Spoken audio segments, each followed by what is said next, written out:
मित्रांनो, एक साधा प्रश्न आहे. जर क्लाउड म्हणजे फक्त स्टोरेज असेल, तर नेटफ्लिक्स त्यावर कसा चालतो? व्हिडिओ रेकमेंडेशन, लाखो युजर्स, लाईव्ह स्ट्रीमिंग हे सगळं फक्त स्टोरेजमुळे शक्य आहे का?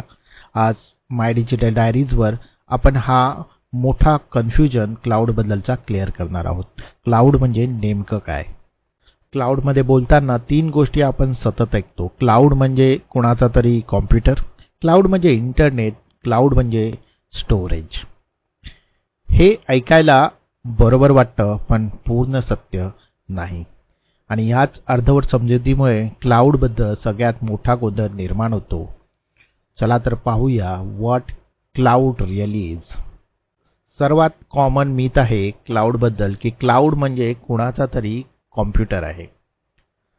हो, हे थोडंफार खरं आहे, पण पूर्णपणे नाही. कारण क्लाउड म्हणजे एक कॉम्प्युटर नाही, सर्व्हर नाही, एक मशीन नाही. आता वास्तव समजून घेऊया. क्लाउड म्हणजे नेमकं काय? क्लाउडमध्ये कॉम्प्युटर्स आहेत, तिथे व्हर्च्युअल मशीन्स आहेत, कंटेनर्स आहेत, स्टोरेज आहे, फाईल डेटाबेस आहे, नेटवर्क आहे त्यात जे की फास्ट आहे, सिक्युअर आहे, सर्व्हिसेस आहेत ज्याच्यात डेटाबेस आहे, AI आहे, ॲनालिटिक्स आहे, सिक्युरिटी आहे. हे सगळं मिळून क्लाउड बनतं. क्लाउड म्हणजे एक संपूर्ण इकोसिस्टीम आहे जो 24/7 24 तास चालू असतो. क्लाउड म्हणजे हजारो कॉम्प्युटर्स, हजारो सर्व्हर्स वेगवेगळ्या देशात, वेगवेगळ्या डेटा सेंटरमध्ये असतात.